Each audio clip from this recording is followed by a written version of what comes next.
போயிட்டு இருக்காங்க பாத்தீங்கன்னா இந்த TN19 BC 5104 கிட்டத்தட்ட ஒரு 6 கிலோமீட்டர் பாண்டிச்சேரியில வந்து இப்படிதான் அலப்புற பண்ணிக்கிட்டு இருக்காங்க. இவங்க யாரு இந்த 3 பேரும் அப்படின்னா, இப்பதான் இப்போ 2 நாளைக்கு முன்னாடி தான் PhD வாங்கியிருக்காங்க 3 பேரும்.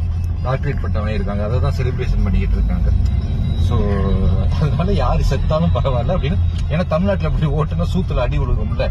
அதனால பாண்டிச்சேரியில வந்துட்டு இதுக்கு வந்து வீரத்தை காட்டிக்கிட்டு இருக்குங்க. பாண்டிச்சேரிக்கு வண்டியெல்லாம் பொறுமையா அமைதியா போயிட்டு இருக்கும் போது தமிழ்நாட்டுல இருந்து வந்து அந்த தமிழ்நாட்டோட மாநிலத்தை வாங்குறதுக்குன்னு இந்த 3 ஜந்துக்கள் இப்படி பண்ணிக்கிட்டு இருக்குங்க. இப்ப பாண்டிச்சேரி ஊருக்காரங்க எல்லாம் இதை பார்த்து என்ன ஒரு மாதிரி கேவலமா பார்த்துட்டு போறானுங்க. இது நமக்கு ஒரு மாதிரி அசிங்கமா இருக்கு. இது வந்து இந்த சமுதாயத்துக்கு சொல்லணும் அப்படின்னு ஆசைப்படுறேன்.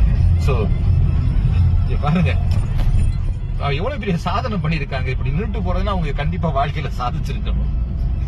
அந்த சாதனையோட வெளிப்பாடுதான் இப்படி ஒரு பாருங்க. வேர்ல்டு கப் வாங்கிட்டு போறவங்க கூட தோனி கூட இப்படி போயிருக்க மாட்டாரு. வேர்ல்டு கப் வாங்கிட்டு செலிப்ரேஷன் பண்ற மாதிரி போறாங்க. 2024 மிகப்பெரிய சாதனையாளர்கள் வருகிறாங்க. இப்ப 2025 கால் எடுத்து வைக்கிறாங்க.